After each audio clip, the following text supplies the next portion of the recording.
अस्सलामुअलैकुम क्लास। आज के लेक्चर में हम पढ़ेंगे कि जो पावर पॉइंट पे हम स्लाइड्स वगैरह बनाते हैं उसका तरीक़ाकार क्या होता है। कुछ गाइडलाइंस हैं जो कि बतानी ज़रूरी हैं पावर पॉइंट पे स्लाइड्स बनाने के लिए।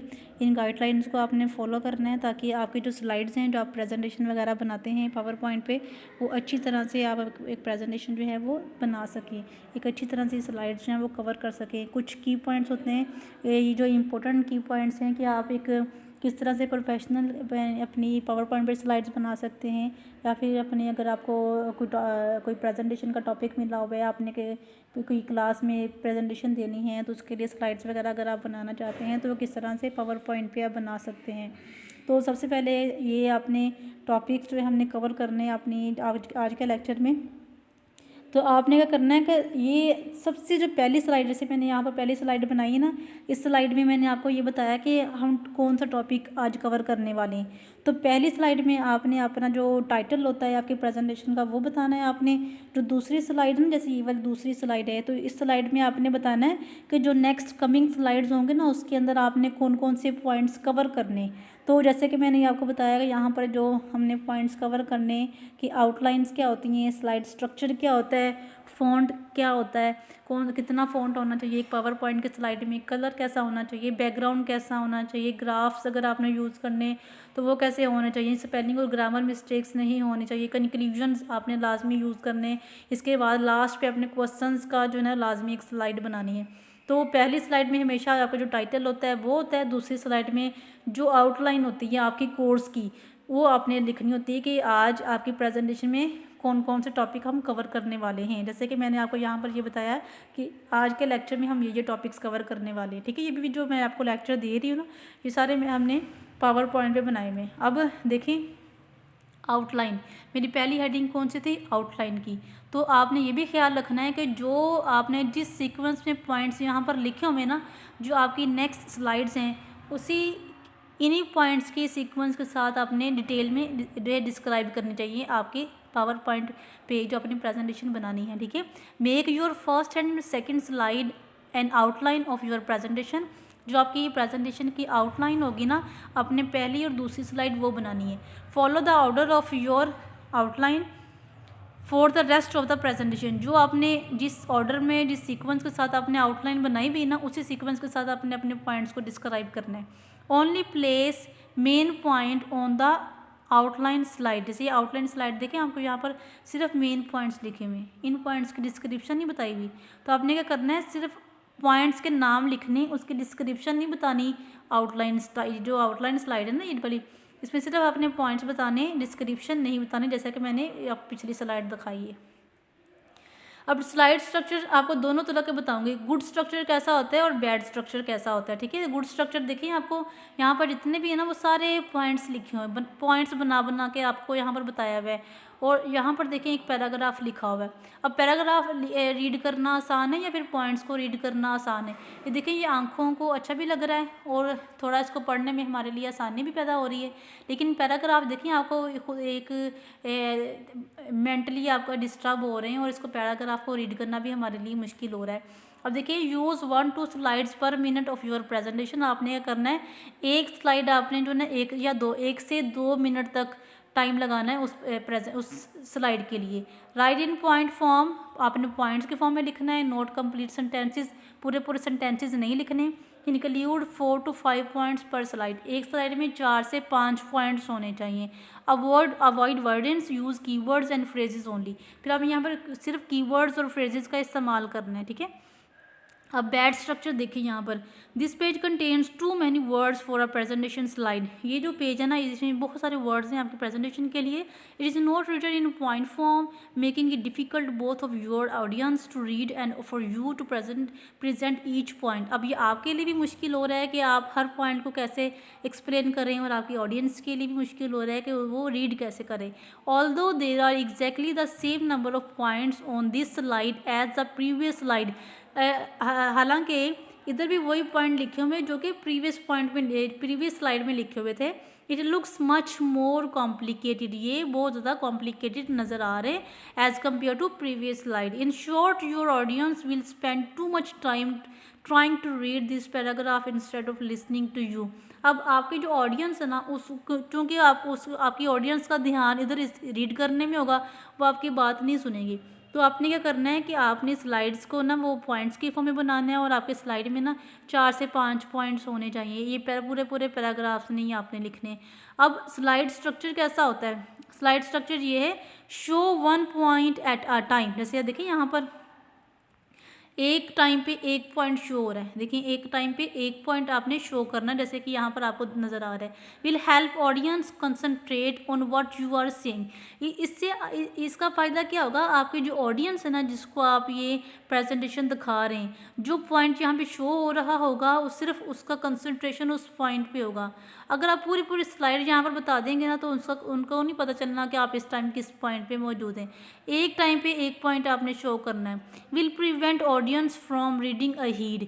अब जो है ना, जिस पॉइंट को आप एक्सप्लेन कर रहे हैं ना, सिर्फ वही वाला पॉइंट चूँकि ऑडियंस को शो होगा, तो ऑडियंस जो ना सिर्फ उसी पॉइंट को रीड करेंगे और आपकी बात सुनेंगे।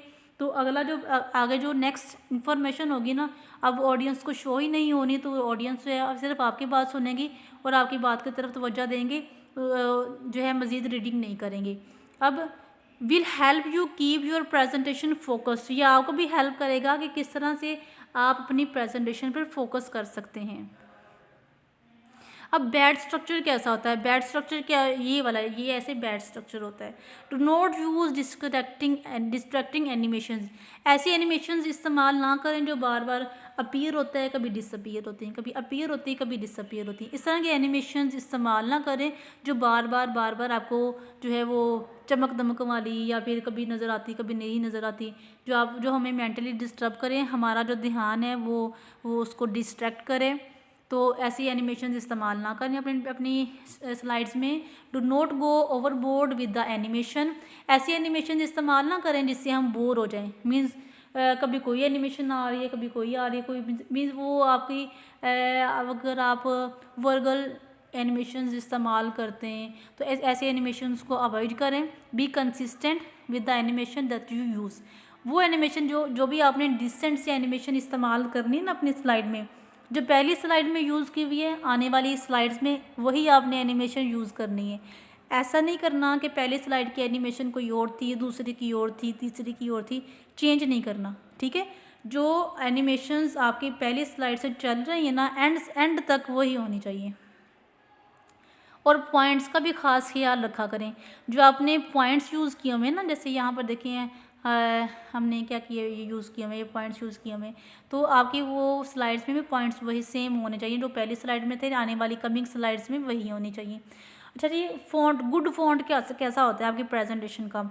Use at least an 18 point font. जो आपके फ़ॉन्ट होता है ना, उसको 18 पॉइंट तक इस्तेमाल किया करें। और जो आपका मेन हेडिंग होती है ना, उसका फ़ॉन्ट का जो साइज़ होता है वो कुछ और होना चाहिए। सब हेडिंग का फ़ॉन्ट साइज़ कुछ और होना चाहिए। जो अंदर डिटेल होती है ना, डिटेल की फ़ॉन्ट हेडिंग या फिर फ़ॉन्ट का जो साइज़ होता है ना, वो उस तरह का होना चाहिए। Use different size font for main points and secondary points. For example 24 point जिसे आप यूज़ करते हैं। The main point font is 28 point and the title font is 36। अगर आप सपोज मेन पॉइंट के लिए 28 पॉइंट यूज़ करते हैं और टाइटल वगैरह के लिए 36 पॉइंट इस स्लाइड में यूज़ किया हमें। Use a standard font like times new Roman और एरियल। जो स्टैंडर्ड फ़ॉन्ट होता है ना, जैसे टाइम्स न्यू रोमन हो गया या एरियल हो गया, वो यूज़ करें। कोई और यूज़ ना करें क्योंकि वो रीड करने में मुश्किल होती है। लेकिन ये जो हमारे पास स्टैंडर्ड होते हैं ना, ये वाले स्टैंडर्ड जो फ़ॉन्ट स्टैंडर्ड्स हैं, ये यूज़ किया करें, इससे रीडिंग हमारी आसान होती है। अब बैड फ़ॉन्ट क्या, ये आपकी स्लाइड नज़र आ रही है ना, ये बैड फ़ॉन्ट है। देखिए पहले जो पॉइंट है ना, वो बहुत छोटा लिखा हुआ है, इसको रीड करने में हमें मुश्किल पैदा हो रही है।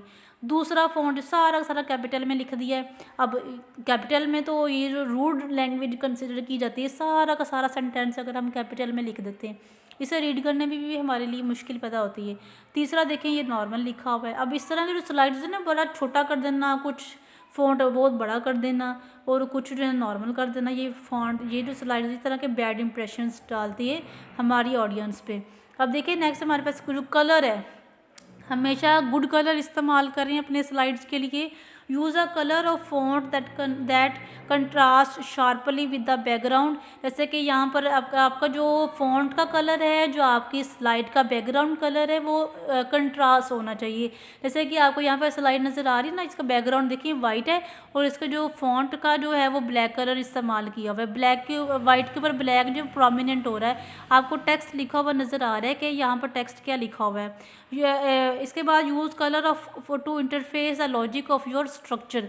जो आपका स्ट्रक्चर का लॉजिक है ना, वो भी शो होना चाहिए आपकी जो कलर स्कीम है उसके थ्रू भी।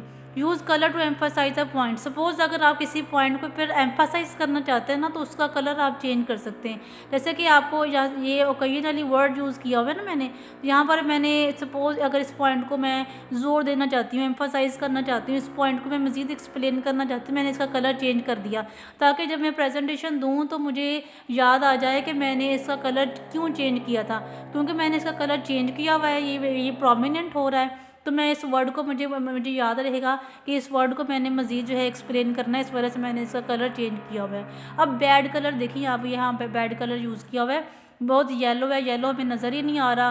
कहीं पिंक यूज़ किया हुआ है, कहीं रेड यूज़ किया हुआ है, कहीं ऑरेंज यूज़ किया हुआ है। इस तरह के जो मल्टी कलर्स की जो स्लाइड्स होते हैं ना, ये बोर कर देती है और आपका जो इमेज होता है वो बुरा इमेज होता है, आपके ऑडियंस के ऊपर डालता है, क्योंकि ऑडियंस को ये मेंटली डिस्टर्ब कर रही होती है इस तरह का जो फॉन्ट होता है। बैकग्राउंड जो है वो गुड बैकग्राउंड होना चाहिए। Use background such as this one that are attractive but simple. Background जैसे कि यहाँ पर आपके स्लाइड में मैंने यूज़ किया हुआ है, वाइट कलर बैकग्राउंड में यूज़ किया हुआ है। तो ये देखिए हमें वो ना तो बोर कर रहा है, ना हमें मेंटली डिस्टर्ब कर रहा है, डिसेंट सी लुक हमें दे रहा है। Use background which are light. Background जो है आपका लाइट होना चाहिए, जो आपका फॉन्ट है वो डार्क होना चाहिए। Use the same background consistently through out your presentation. जो आपने बैकग्राउंड पहली स्लाइड से पर यूज़ किया हुआ है, दूसरी पे यूज़ किया हुआ है, सेम वही बैकग्राउंड आपकी एंड तक चलना चाहिए। ऐसा नहीं है कि आपने पहले स्लाइड में बैकग्राउंड कुछ और यूज़ कर लिया, दूसरी स्लाइड में बैकग्राउंड कुछ और यूज़ कर लिया, तीसरी में कुछ और यूज़ कर लिया। इस तरह के जो है वो कामों को आपने रोकना है, अवॉइड करना है। आपका जो बैकग्राउंड पहली स्लाइड में यूज़ किया हुआ है ना, थ्रू आउट द स्लाइड वही होना चाहिए। अब देखिए इस तरह का बैकग्राउंड ना इस्तेमाल करें, जैसे आपको यहाँ पर स्क्रीन में शो हो रहा है। इस तरह के बैकग्राउंड से ना हम मेंटली डिस्टर्ब होते हैं, तो इस तरह के बैकग्राउंड्स को आपने अवॉइड करना है। और इस तरह की जो वॉइस होती है ना, इस तरह को भी आपने यूज़ नहीं करना है, क्योंकि ये भी जो है ना हमारे अंदर कुछ और तरह की ड्राउनी सी फीलिंग्स पैदा कर देते हैं। तो इस तरह के वॉइस को भी आपने अवॉइड करना है। अब जो ग्राफ्स होते हैं, गुड ग्राफ आपने यूज़ करना है। कुछ गुड ग्राफ भी यहाँ पर बताए हुए हैं, कुछ बैड ग्राफ भी आपको यहाँ पर मैंने शो करने हैं। तो गुड ग्राफ कैसे होते हैं? Use graph rather than just charts and words. सिर्फ चार्ट्स और वर्ड्स को ना यूज़ किया करें अपने स्लाइड्स में, कुछ ग्राफ्स वगैरह भी इस्तेमाल किया करें। Data in graph is easier to comprehend and retain than is raw data. Trends are easier to visualize in graphs form. ये जो ग्राफ्स की फॉर्म में या पिक्चर्स की फॉर्म में जो हमारा डाटा होता है ना, वो बहुत जल्दी हमें समझ आ जाता है, हमारी ऑडियंस को बड़ा अट्रैक्टिव लग रहा होता है, इसलिए ग्राफ्स यूज़ किया करें अपनी प्रेजेंटेशन में। और जो भी आपने ग्राफ यूज़ करना है ना, उसको हमेशा टाइटल दिया करें जो ग्राफ का मकसद होता है। जैसे कि फॉर एग्जांपल ये ग्राफ यूज़ किया है ना, ये बैड ग्राफ है। बैड क्यों है? क्योंकि इस ग्राफ का हमें कोई मकसद समझ नहीं आ रहा, ना ही इसका कोई हमने टाइटल दिया हुआ। इस वजह से ये जो ग्राफ होता है ना, ये ग्राफ बैड ग्राफ है। अब आप देखिए ये ग्राफ नज़र आ रहा है आपको, ये गुड ग्राफ है। गुड ग्राफ क्यों है? क्योंकि जो भी फॉन्ट इसके अंदर हमें नज़र आ रहे हैं वो सारे के सारे क्लियर नज़र आ रहे हैं हमें। इस ग्राफ को हेडिंग भी दी हुई है, जैसे item sold in first quarter of 2002। जो आइटम सोल्ड की हुई है 2002 में, देखें यहाँ पर जो कलर स्कीम यूज़ की हुई है, जैसे ब्लू कलर ब्लू बॉल्स के लिए, रेड कलर जो है वो रेड बॉल्स के लिए यूज़ किया हुआ है। अब यहाँ पर इससे पैराग्राफ, इस ग्राफ को समझना, इसको रीड करना हमारे लिए आसान है। अब देखें यहाँ पर आपको जनवरी में जो ब्लू बॉल्स हैं वो 20% सेल हुई हैं। जनवरी में जो रेड बॉल्स हैं वो 31% सेल हुई हैं। फेबररी में जो ब्लू बॉल्स हैं वो 27% तक सेल हुई हैं। जो फेबररी में रेड बॉल्स हैं वो 39% सेल हुई हैं। मार्च में जो रेड बॉल्स हैं वो 90 तक सेल हुई हैं, 90% तक सेल हुई हैं। ब्लू बॉल्स हैं वो 90% तक सेल हुई हैं। जो रेड बॉल्स हैं वो देखिए 34% तक सेल हुई हैं। अब यहाँ पर देखिए आपको लास्ट पे अप्रैल नज़र आ रहा है। अप्रैल की जो रेड बॉल्स हैं वो 20% सेल हुई हैं। ब्लू बॉल्स हैं वो 20% तक सेल हुई हैं। जो रेड बॉल्स हैं वो 31% तक सेल। देखिए इस ग्राफ के थ्रू आपको बताने में भी आसानी हो रही है, जो ऑडियंस है उसको समझने में भी आसानी हो रही है। इस तरह के ग्राफ्स ना यूज़ करिए। अब देखें ये ग्राफ जो है ना, देखें फ़ॉन्ट बहुत छोटा है, हमें नज़र नहीं आ रहा। जो कलर स्कीम यहाँ पर बताई हुई है, अब यहाँ पर इसके शुरू में देखिए आप कलर यहाँ पर डार्क है, जैसे जैसे ये ऊपर जा रहा है इसका कलर लाइट हो रहा है। देखिए यहाँ पर डार्क है, जैसे जैसे ऊपर जा रहा है इसका कलर लाइट हो रहा है। मीन्स ग्रेडियंट, इसको हम कहते हैं ग्रेडियंट। तो आपके ये जो ग्रेडियंट्स वगैरह ना यूज़ करें, फ़ॉन्ट बड़ा छोटा है, और दूसरा इसको टाइटल भी कोई नहीं दिया हुआ है, तो हमें इस ग्राफ को समझने में मुश्किल हो रही है। इस तरह के ग्राफ होते हैं ना, बैड इंप्रेशन डालते हैं आपकी प्रेजेंटेशन पर। Minor grid lines are unnecessary. जो माइनर ग्रिड लाइन होती है वो अननेसेसरी हैं। जैसे कि ये जो आपको ये जो आपके बैकग्राउंड पे माइनर छोटी छोटी लाइनें नज़र आ रही है ना, ये अननेसेसरी हैं, या आप कोई भी ना अच्छा इंप्रेशन नहीं डाल रही ऑडियंस पर। Font is too small, font बहुत छोटा है। कलर आर इलॉजिकल, देखें कलर इलॉजिकल थे। टाइटल इज़ मिसिंग, टाइटल भी नहीं था। शेडिंग इज़ डिस्ट्रैक्टिंग, देखिए यहाँ पर शेडिंग इस्तेमाल की हुई है। शेडिंग की वजह से हमारा जो ध्यान है, कंसंट्रेशन है, वो डिस्ट्रैक्ट हो रहा है, हमें कुछ भी समझ नहीं आ रहा है। इस वजह से इस तरह के जो ग्राफ्स होते हैं ना, ऑडियंस पे बैड इंप्रेशन डालते हैं। स्पेलिंग और ग्रामर चेकिंग आपने चेक करनी है। जब भी आप MS वर्ड के ऊपर या MS पावर पॉइंट पे आपने कोई लिखते हैं ना, फ़ॉन्ट लिखते हैं, टेक्स्ट वहाँ पर टाइप करते हैं, तो अगर रेड लाइन आ जाए ना तो इसका मतलब होता है कि इसमें स्पेलिंग मिस्टेक है। अगर ग्रीन लाइन आ जाए ना तो इसका मतलब है इसमें ग्रामर मिस्टेक है। तो कोशिश करें कि आपके प्रेजेंटेशन में एक दो तो आ सकती हैं गलती स्पेलिंग मिस्टेक्स, लेकिन अवॉइड करें कि आपकी प्रेजेंटेशन में मिस्टेक्स ना हो। जब भी आप प्रेजेंटेशन बना लें ना, तो बनाने के बाद एक दफ़ा ख़ुद उसको चेक करें। अगर चेक करें ना, उसमें आप स्पेलिंग और ग्रामर मिस्टेक्स भी देखा करें, ट्राई किया करें ये कम से कम हो या बिल्कुल हो ही ना। जितनी गलतियां होंगी उतना बुरा इंप्रेशन होगा, जितनी कम गलतियां होंगी या बिल्कुल नहीं होंगी उतना ही अच्छा इंप्रेशन होगा आपका ऑडियंस पे।